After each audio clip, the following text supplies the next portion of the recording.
Talking with David Sheward, author of Rage and Glory, The Volatile Life and Career of George C. Scott. Let's touch on a little bit, David. You mentioned just there, what he was going through at the end of his life. He was married 5 times, tempestuous marriages for the most part, I would say, and not too great a relationship with his kids either, right? Well, he had 6 children altogether, and I think when it really...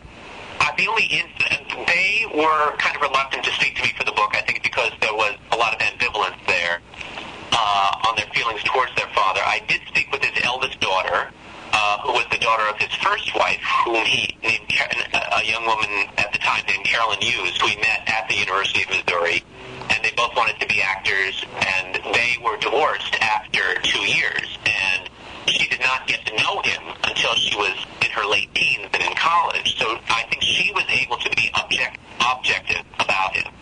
And she regarded him as, an adult friend when after she had reassumed his acquaintance, shall we say. His youngest son, Campbell Scott, is an actor who's done a lot of theater and film and television.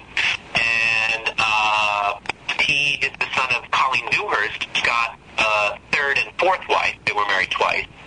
And I think because Scott left Dewhurst twice for other women, he had sort of an ambivalent feeling towards him.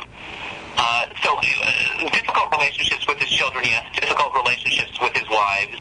He also had a very tempestuous affair with Ava Gardner that was very difficult.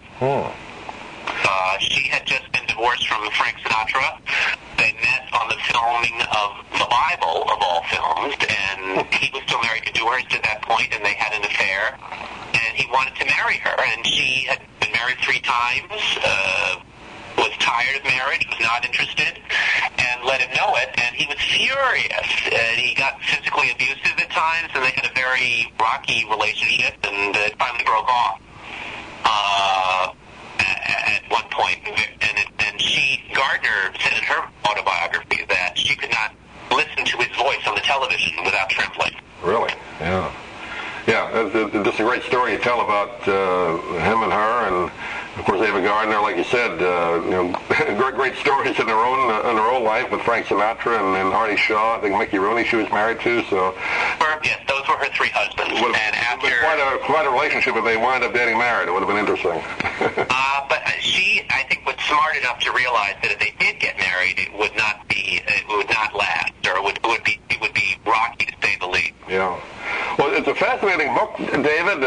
You really go into some real in-depth stories about George C. Scott, which people probably have not heard before. I'm sure many have not heard before, and also a great tribute to really one of the best actors. He has to go down as really one of the best film actors of all time, wouldn't you say? Just from the body of work that we've seen, right? Yeah, I've always felt that he's one of the best actors of the 20th century, and not just with Patton, but Dr. Strangelove, a great comedy performance, right. The Hospital. Not every film he did was fantastic, but he was always interesting, even if the film was a failure, which did not happen that often, but occasionally he would be he was in The Exorcist Part 3, which was not a very good horror film. Even in that, he did some very interesting things.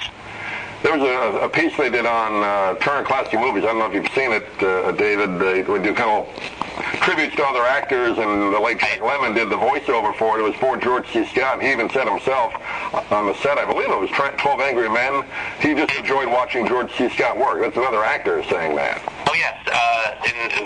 That was, I think, one of the last television movies he did. It was for Showtime, and he had a big climactic scene, and people came from other sets and other filming other things, and they just stopped what they were doing to see him do this scene. And if you ever get a chance to see it on DVD or video, it's a very moving performance. And he won an Emmy Award, which he did accept for it.